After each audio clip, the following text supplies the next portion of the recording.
tropa kaming astig, gwapo pa sa artista. Matangkad maputi, balat ay makinis pa. Kahit saan magpunta parang may spotlight siya. Mga babae sa paligid lahat napapalinga. Pag naglalakad sa mall may bulungan sa gilid. Uyang gwapo naman, sabay tingin ng mabilis. Ngiti lang ang sagot, parang wala lang sa kanya. Sanay na sa atensyon ng buong barkada. Isang araw nagiyaya ang tropa sa biyahe.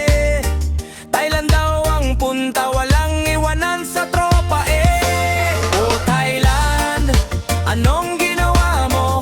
Pagbalik niya parang nag-iba ang kwento. Dating astig na barkada namin, ngayon mas maganda pa sa crush namin. Hay nako Thailand, gulat ang buong tropa. Pag-uwi niya iba na ang aura. Sabi namin pre, anong nangyari sa'yo?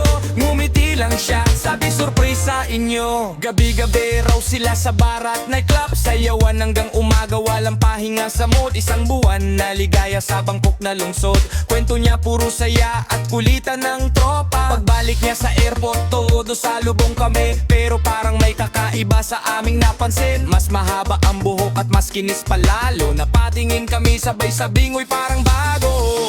Tahimik ang tropa, nagkatinginan lang.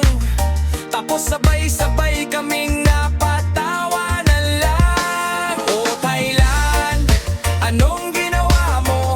Pagbalik niya parang nag-iba ang kwento. Dating astig na barkada namin, ngayon mas maganda pa sa crush namin. Ay nako Thailand, gulat ang buong tropa. Pag-uwi niya iba na ang aura. Pero kahit ano pa ang mangyari, tropa pa rin namin siya palagi. Tawanan man ang simula, kwento'y naging alamat pang barkada.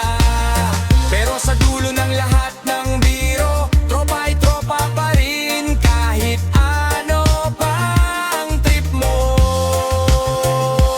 Oh Thailand, salamat sa adventure. Kwento naming di malilimutan forever. Kahit nag-iba ang kanyang istorya, kasama pa rin siya sa tropang masaya. Ay nako Thailand, ibang klase ka, pero solid pa rin ang barkada. Sa saya at sa gulo ng buhay, tropa hanggang dulo, walang iwanan kailanman.